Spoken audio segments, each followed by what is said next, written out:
It usually starts creeping in around maybe 4 p.m. on Sunday. You know exactly the feeling I'm talking Oh, about, yeah. The dread? right? The sun is still out. You're maybe trying to enjoy a barbecue or just watching a movie on the couch, but your chest gets tight, the mood just totally plummets, Mm-hmm. and you start doing that mental math, calculating exactly how many hours of freedom you have left before that alarm goes off on Monday morning. The Sunday scaries. It's a classic phenomenon. Or, I mean, if we want to be more clinical about it, we call it anticipatory anxiety. Anticipatory Yeah. anxiety, exactly. It's just this heavy dread. And then, Monday actually arrives. And you survive the morning. Barely. Yeah, barely.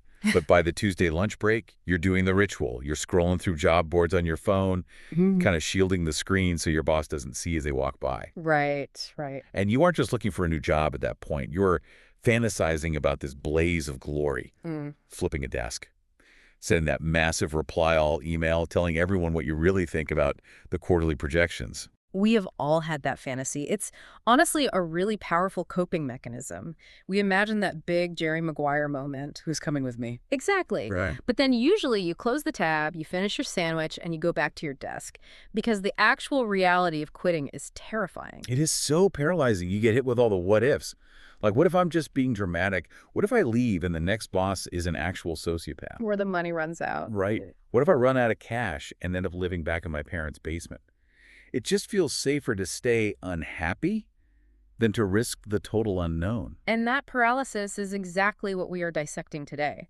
We've pulled together a really comprehensive guide on navigating resignation. We're covering the psychology of it, the financials, and the actual step-by-step strategy. So just to be clear, the goal of this deep dive isn't to just tell you to quit your job today. No, definitely not. It's to give you the framework to finally answer that gnawing question you've been avoiding. Should I stay or should I go? So let's unpack this, because the source material starts with a really crucial distinction. It argues that we have to stop lumping all work unhappiness into one big, messy bucket. We need to diagnose exactly what kind of misery we are dealing with here. Right. It's basically triage. If you go to a doctor with pain, they need to know if it's a broken bone or just a deep bruise. And the guide breaks work misery down into 3 distinct categories: a bad day, a bad phase, and a bad job. Okay. And confusing those 3 is how people either completely ruin their careers on a whim or they end up staying in toxic situations for years. So let's start with the bad day. I assume this is I spilled coffee on my shirt, my presentation crashed, and my boss was grumpy scenario. Essentially, yes. A bad day is completely situational. It's a specific setback or a difficult interaction with a coworker. Maybe a client milled at you or you made a mistake that feels huge in the moment. But you recover. Exactly. The key indicator here is resilience. You're frustrated, sure. Maybe you go home and vent to your partner over dinner. But you can imagine tomorrow being better. You're fundamentally okay. That seems easy enough to spot. But the line gets a lot blurrier between a bad phase and a bad job. I feel like so many people get stuck in a bad phase and just convince themselves the whole job is totally rotten. That is the most common trap we see. A bad phase is defined by intensity. So think of tax season for accountants or a massive product launch for a marketing team. You are tired, maybe even totally exhausted. You might be working late nights for weeks. Right. But, and this is critical, there's a clear end date. Right. You can actually see the light at the end of the tunnel. It's finite. Exactly. You're tired, but you aren't broken. Yeah. You still remember why you took the job in the first place. You know that once this specific project is done, things will likely go back to a normal baseline of fine. The work still has meaning. It's just the sheer volume that is temporarily crushing you. Okay, so if that's a phase, what is the clinical definition of a bad job? Yeah. Because I feel like some people might be living in a bad job and calling it a bad phase just to cope. Like, oh, it'll get better after Q4. And then Q4 passes and nothing changes. That happens constantly. The goalposts just keep moving. The definition of a bad job, according to our source, is when most days are bad days. The entire baseline has shifted. Wow, most days. Yeah. That Sunday night dread isn't just an occasional thing. It's a weekly, unavoidable ritual. And usually there's a somatic component to this. Meaning physical symptoms. Right. Your physical or mental health is actively starting to suffer. We're talking sleep issues, chronic headaches, massive anxiety spikes before meetings. The source mentioned something about external reasons too, right? The idea that the work itself offers zero satisfaction anymore. Yes, the classic golden handcuffs concept. If you realize you are staying only for reasons external to the actual work-like fear of the job market, sheer inertia, or just the paycheck, and the thought of spending another year doing this exact work feels physically unbearable, that is a bad job. Selling your misery for a salad. Precisely. You are essentially trading your well-being for a paycheck with no other upside. I found the litmus test the source provides for this to be really cutting. It just strips away all the rationalization we do. It's a brilliant visualization. You have to be brutally honest with yourself. You close your eyes and ask, if I were offered a job at a different company right now with the exact same pay and the exact same job title, would I leave? And if the answer is an immediate, screaming yes. Then you are in a bad job, not a bad phase. Because if it was just a phase, Right, think about it. If it were just a tough project, you wouldn't necessarily jump ship for the exact same role elsewhere. You'd just want the current project to end. If you're willing to leave just to change the scenery or to escape the specific people you work with, the well is poisoned. that is such a powerful reality check. It cuts right through that whole maybe it will get better fog. Okay, so let's say a listener takes that test. They scream yes in their car on the commute. They're ready to draft the resignation email. They're ready to rage quit today. Pause. Freeze right there. Put the phone down. Just hold on. Yeah, the source actually has a whole section dedicated to the resignation checklist. And the very first point is about managing that exact impulse. Because rage quitting feels incredible for about 30 seconds. Maybe 45 seconds if you make a really dramatic speech and storm out. Sure, maybe a full minute if you manage to knock over a filing cabinet on the way out. But then reality hits, and it hits really hard. Before you hand in that notice, you have to run through a few diagnostic questions. And the absolute most important one is, am I running from something or towards something? Oh, that's deep. But what does that actually look like in practice? Well, running from something is entirely fear-based. It's reactionary. You're just trying to escape discomfort or boredom or a micromanaging boss. But if you don't know what you're running toward, you are very likely to end up in a situation that is equally bad, just with a different corporate logo on the door. Which is how people end up job hopping every 6 months. Exactly. It's the rebound relationship of careers. Oh, I like that comparison. You break up with someone because they chew loudly, and then you date the next person you see just to not be alone. Right. You haven't solved the core issue or figured out what you actually need in a partner, or in this case, a workplace. You need a strategy, not just an escape hatch. And this really ties into the grass is greener syndrome. The source makes a fascinating distinction here between universal problems and specific problems. I found this part so helpful because I think we all secretly expect work to be perfect. We have this idealized view of the dream job where everyone's nice, the work is always fulfilling, and the break room coffee is always fresh. We really do. But we have to be realistic. Universal problems are things like office politics, occasional high-stress days, imperfect managers, or bureaucratic red tape. If you leave a job specifically because you hate office politics, I have bad news for you. You will be disappointed everywhere you go. Because humans are political. Exactly. Those are features of human organizations, not just your current company. Even nonprofits and charities have intense politics. So don't quit just because your coworker heats up fish in the microwave on Tuesdays. That's a universal annoyance. Correct. You'll find a fish microwaver at the next job, too. However, specific problems are very valid reasons to leave. Micromanagement that actively stifles your ability to do your job. A fundamental mismatch in core values. Illegal or unethical practices. Right, those aren't universal. No, they aren't. You can absolutely find jobs without those specific toxic traits, so you need to identify if your problem is with work in general or this workplace specifically. There was one more question on the checklist that I think people often skip because it's just awkward. The fix-it attempt. Yes. Have I actually tried to fix what is broken? It sounds so simple, but you would be amazed how many people just seethe in silence. They stew in their cubicle for months. If you're underpaid, have you actually sat down and formally negotiated a raise? If you're bored out of your mind, have you asked for different projects? It's amazing how we just assume our bosses can read our minds. We think, they should know I'm unhappy. Look at how hard I'm sighing at my desk. But they often don't notice at all. They're busy with their own problems and their own bosses. They might just think you're really focused. And if you haven't asked, you truly don't know if the situation is fixable. That makes sense.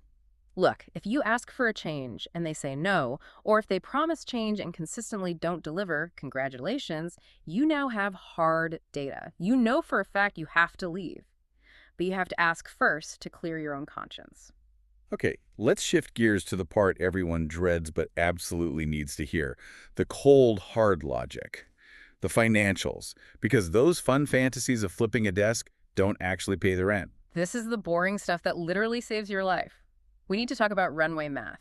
If you are going to quit without another job lined up, which is inherently risky but sometimes completely necessary, you need to know your number. And the source gives us two different estimates for this runway, conservative and aggressive. Right. The conservative estimate is having 6 months of living expenses saved up, and that includes everything: housing, food, debt payments, health insurance, utilities. 6 months feels like a massive amount of cash to have just sitting there, especially with inflation the way it is. It is a lot of money, and that's why there's the aggressive estimate, which is 3 months.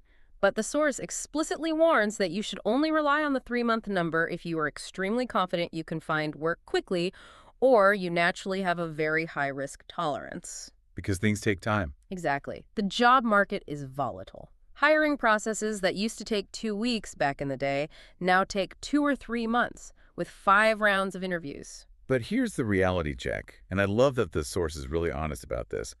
Most people listening to this do not have 6 months of living expenses just sitting in a high-yield savings account. No, they don't. That's just a statistical reality. So if you don't have that 6-month runway, your options change. You really have 3 paths forward. Option 1 is to job search while you are still employed. It's exhausting. You're basically working 2 full-time jobs, but it is undoubtedly the safest financial move. And option 2. Option 2 is what they call the bridge job. And this is a big ego check for a lot of people.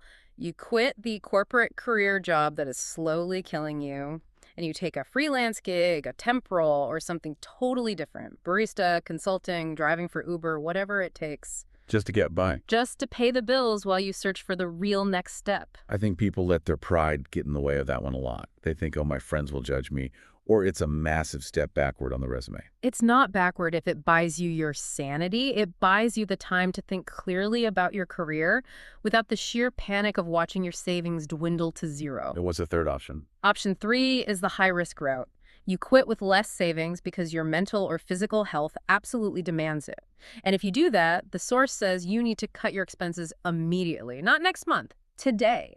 No lifestyle inflation. You go into wartime budget mode. And speaking of budgets, we have to mention the hidden costs of quitting. It's not just rent and groceries. This is exactly where people get caught off guard. Health insurance is the big one. In the US, going on COBRA is incredibly expensive. You aren't just paying your normal share of the premium anymore, you're paying the employer's portion too, plus an administrative fee. That $150 deduction on your paycheck suddenly becomes a $1,000 monthly bill. That is a brutal surprise. And then there's the gap. The payroll gap, yes. Even if you get a new job really quickly, say in 2 or 3 weeks, there is very often a 5 to 6 week gap between your final paycheck at the old job and the very first paycheck at the new one, just due to how corporate payroll cycles work. So you have to ask yourself, can I float my life for a month and a half with zero income coming in? Exactly. Plus, just the act of interviewing costs money. You might need new clothes, transportation, paying for coffees when you do networking chats. It all adds up incredibly fast. It really does. You have to budget for the actual process of leaving, not just the state of being unemployed. So we have the logic side, the money, the runway, the budgets.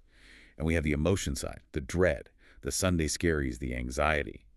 The source talks about this internal conflict, almost like this epic battle between your heart screaming run and your brain screaming health insurance. And the source argues for an integrated approach here.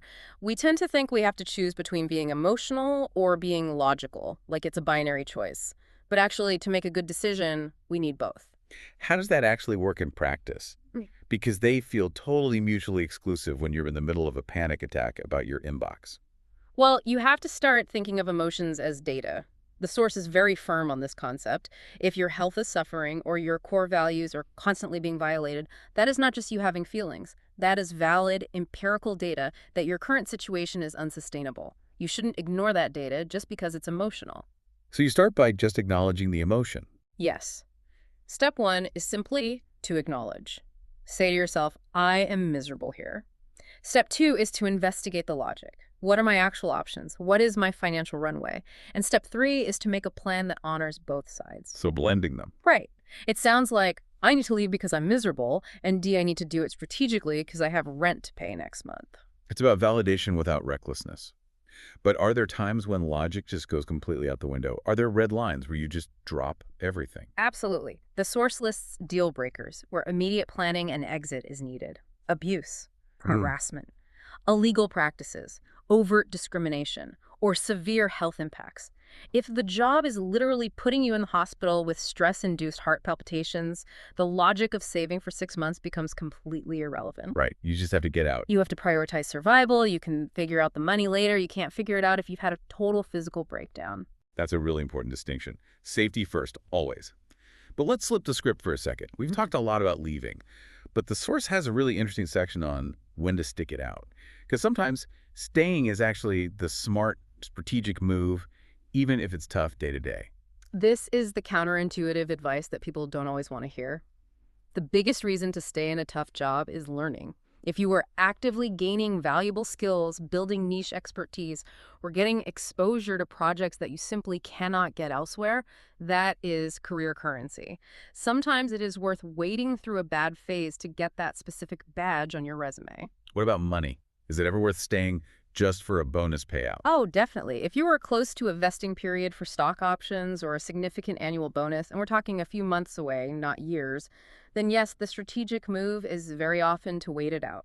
Don't leave free money on the table if you can endure the environment just a little bit longer. That bonus could literally become your runway for the next move. And for the younger listeners, or those who are fairly early in their career trajectory, Resume longevity really matters early on.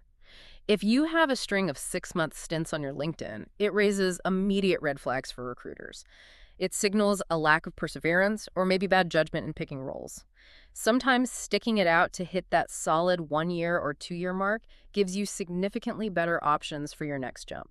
It proves to future employers that you can weather a storm. but there's a warning here too in the source material, the dead end warning. Right. You should stay if you are actively learning. But if you have stopped learning entirely, if you are just stagnant doing data entry that anyone could do, that is a career killer. Or if future opportunities keep getting pushed back. Like the dangling carrot. Exactly. Like your boss saying, oh, we'll discuss your promotion next quarter. And they've said that for 3 quarters in a row. That's not a timeline anymore. That's a stall tactic. Time to go. Okay, let's say we've done the math, we've checked the emotions, there's no bonus coming, and the decision is officially made. We are leaving. Now comes the exit strategy. And I think this is where people really struggle because they just want to feel vindicated on the way out. The temptation to burn bridges is absolutely huge. You want to march in and tell the boss off. You want to write this scathing, multi-page exit email detailing every single failure of middle management.